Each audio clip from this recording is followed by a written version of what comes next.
Well, the news media apparently have a new standard of truth, and that should be a comfort to anyone who thought they had no standard. Hi, I'm Scott Ott, and this is Right Angle with Bill Whittle and Stephen Green. And gentlemen, Eric Felten over at RealClearInvestigations.com has an interesting column about what he calls the Biden standard.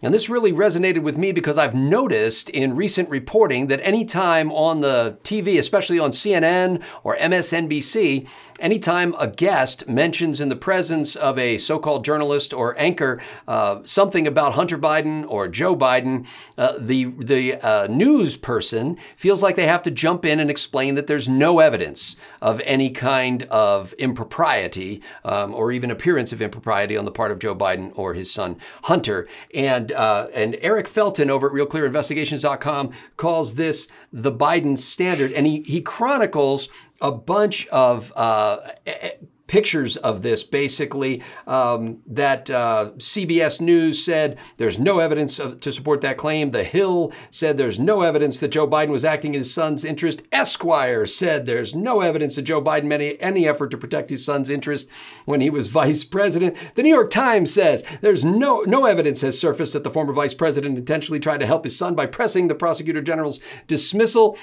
Stephen Green, this standard, apparently, according to Eric Felten, has been applied with equanimity and generously to Joe and Hunter Biden, not so much to President Trump. And in particular, he mentions the Steele Dossier, which, when it was reported, was actually the findings of it, or the contents of it, were revealed in newspaper articles. And the best they would do in places like the New York Times was refer to them as unverified allegations. What do you think of the difference between the Biden standard of no evidence and the Trump standard of go ahead and publish it, it's unverified? Well, when you put it that way, it makes it seem as though the press might be somewhat biased or, heaven forbid, even have a partisan agenda. Could that be the case, Scott? Is that what you're sort of hinting at? This is news to me. Here's the real standard. I don't think Joe Biden was backstage pulling strings. I'm going to get this for my son and that for my son and the other thing. And Hunter Biden is no evil genius himself. In fact, it surprises me sometimes that a man of his age, whose main interests seem to be hookers and blow, can manage enough brain power to breathe. He's just cunning enough. Is that his law firm, Hookers and Blow? Hookers and Blow, yeah. Yep. He's just cunning enough to see the setup and to take full advantage of the setup, including, I should add, being on official flights to places like Beijing and Kiev with his father, the then vice president. That said, I don't think Joe actually did much technically illegal, but there's this concept from Nazi Germany called working towards the Fuhrer. The Fuhrer. Yeah, in fact, I might have learned this phrase from Bill. I'm not sure. And what that means is Hitler did not say, well, we're going to build a series of gas chambers throughout Poland and Eastern Germany, and they'll be hooked up to these various railheads, and we'll put the Jews on the cattle cars, and this will be the timetable and all that. No, he just made it known that he wanted all the Jews dead, and his underlings worked towards that without a whole lot of instruction. In fact, Hitler in some ways was kind of your hands-off maniacal dictator, if that makes any sense at all. In fact, the Nazis had a plan called General Plan East, which was for Lebensraum in European Russia, that was going to make the Holocaust look like a warm-up session. General Plan East was quite detailed. Hitler, I'm sure, knew about none of it, except for his expressed interest in creating all this Lebensraum for Germans in the East, and it detailed how the Nazis were going to either kill, displace into Siberia, or enslave 150 million Slavs. That was the plan. It was quite detailed and as horrendous as any set of documents ever written in any language in all of human history. So I don't think that Joe Biden was pulling the strings. I don't think Hunter Biden had some criminal mastermind plan.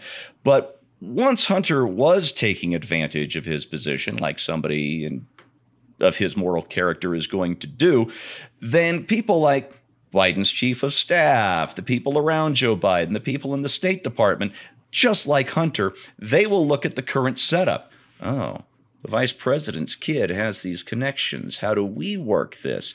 And this is how power corrupts. Power doesn't just corrupt the person who holds it. Power corrupts everyone around the person who holds it as they work towards the person holding that power.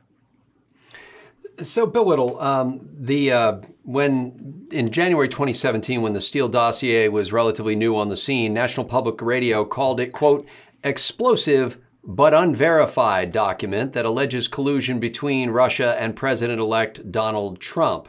Eric Felten says if under the Biden standard, that would have read that the dossier alleges without evidence collusion. And then Felten goes on to say the Times was still not prepared to let go of the story after the Mueller report finally came out.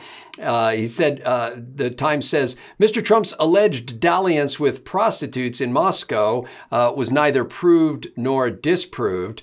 But of course, Felten points out, the alleged dalliance could have been proved easily. Just produce the supposed tape. Bill, is there any hope going forward that anybody other than, guys on the internet with their own TV shows like this are going to be applying a standard other than the Biden standard or, frankly, the Trump standard? Is there a third way? Yeah, and we take that third way on this show. I think to varying degrees, there's a significant difference between the three of us, but we're all supporters of Trump. We're all supporters of what he does. Some of us more than others, some of us on some issues and not so much on others. But we certainly haven't been afraid to talk about things when President Trump did something that we thought was either unwise or not in the best interest of the country or whatever the case may be. I certainly don't believe the man is infallible, but I support him 100%. And that's pretty straightforward. So yes, there is a third way, and that way is to tell the truth, and even tell the truth if it turns out that people might find some aspect of what we're talking about uncomfortable. This is the trap that we were discussing in your other show, Scott, about this week, about how people basically just go off on their own opinions and never get together. So the two thoughts I have when I hear things like the Biden standard and applying the Biden standard to the Steele dossier and so on is it triggers a thought that I've had for most every day almost for the last 10 years. And that is, what would this country look like if the news was just unbiased, not pro-conservative? If it was just actually unbiased news, what would this country look like? I'm not sure there'd be a Democrat in office anywhere, but in any event, it would look very different than it does now. We cannot estimate what this Biden standard of slanting the news does, but I'd be willing to bet you it's 30 points in a national election. It's not 3. I bet you it's 30. So this is, in fact, the problem of our times. And the only reason that we're not in the toilet already with term 1 of Hillary Clinton, or perhaps term 3 of Hillary Clinton, is because the internet allows people to put out opinions that are contrary to, and not just opinions, evidence that's contrary to what the mainstream media is telling you, to think. And by the way, as far as the specifics of the Hunter Biden thing goes, since Steve mentioned it, when a company hires Biden Jr. at $50,000 a month to do a job that he never shows up for, that's not a random pick of potential males in the United States who have had a college education. There's nothing random about that selection. Everybody knows it. Sometimes you just have to come out and just say what everybody knows, And so when you see a guy like that get a position, it is not necessary to prove that this company influenced Joe Biden to influence his father to get the United States to do something. It's much more subtle than that. It turns out that's pretty much what happened. It turned out that a Ukrainian investigator was looking into Biden and this company and on all kinds of alleged infractions of the law. And then the vice president of the United States, standing up for human rights everywhere around the planet, decided that this was a witch hunt and needs to stop. And apparently that's where his humanitarian streak ended. He didn't continue to investigate corruption in Somalia. He didn't investigate corruption in Britain. Joe Biden interfered with this election, with this investigator in the Ukraine because his son was on the line. Now, whether or not Joe Biden was protecting himself or protecting his son doesn't matter. What matters is the investment that company made on Hunter Biden paid off. It paid off. It paid off big because the internal Ukrainian investigation into that company was called off because either Joe Biden wanted to protect what he did on behalf of the Ukraine, or more simply, because Joe Biden loves his son, doesn't want to see his son get in trouble. So we see this effect very clearly. And I think you mentioned this just before our backstage show. The Clinton Foundation is practically bankrupt and donations have utterly dried up. They had been pouring in for the 8 years of Obama because people making donations to the Clinton Foundation were sure, or at least sure enough to make an investment, that when Hillary Clinton became president, they would be looked upon favorably because they'd made these cash donations. This is how it works. Once it became clear that not only Hillary had lost a second time, but that there was not going to be a third time for her to lose, then the Clinton Foundation money just plain stopped. And it just plain stopped because they were no longer buying political influence. When clearly, prior to the election of 2016, they thought that they were buying political influence from the Clinton Foundation. Anybody who doesn't see this is just plain either very, very stupid or lying. And I'm not saying corruption exists only on the left, but this is as clear an example of it as you could possibly want. The only question you have to ask yourself to determine what kind of standard there ought to be for publication of information about people that is derogatory is, how would you feel if it happened to you? So what standard do you want applied? Do you want people jumping forward and saying, well, there's no evidence that you did that? Or do you want people saying, well, let me just tell you, here's an allegation that's been made. Now, it's not verifiable, but we're going to put that allegation out there. Which standard do you want? Do you want it to be factual entirely? Do you want to make sure that everything has been corroborated? Have you ever had an occasion when your name was mentioned in the press with inaccurate information? How does that make you feel?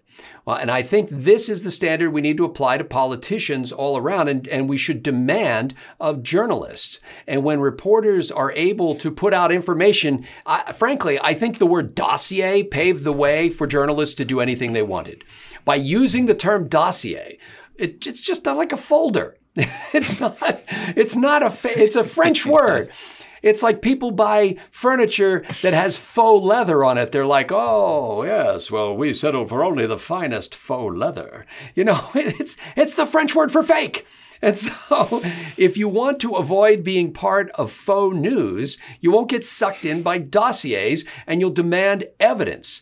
And you won't have a verdict in your mind until you've seen substantial evidence that's corroborated from multiple sources. That used to be the standard. That was the standard when I went to journalism school. That was what we hailed when it came to great investigative reporting, was the fact that there were newspapers, back then it was mostly newspapers, who would not go to press with a story that they could not corroborate, that they could not verify. And I am just calling on America's journalists to go back, and go to your traditions, go to the founding purpose of journalism, which was to bring accurate information to people. And as a reader, and frankly, I'm talking to a lot more readers and viewers than I am writers and producers of content, but as a reader, your standard for whether you spread a story should be the same. It's not what these folks are doing. These folks are looking at it and go, hey, does this benefit our side? Yeah, let's get that out there. Well, do you do the same thing? Do you see a story and say immediately, hey, that's kind of appealing. Is it true? Well, we don't really know yet, but somebody's saying it. Let's spread that around. Let's put that out on Twitter. Let's put that out on Facebook. Let's email it around. If we want integrity in our institutions in the United States of America, integrity needs to start at home. It needs to start with me. It needs to start with you. And I need to hear this as much as anybody, because we have a tendency to selectively see things and then to promote that with which we agree, and we don't care who gets hurt. I don't want to hurt anybody who doesn't deserve to be hurt. And I hope that can be all of our standards going forward. For Bill Whittle and Stephen Green, I'm Scott Ott. Thanks to the members at BillWhittle.com for making this possible.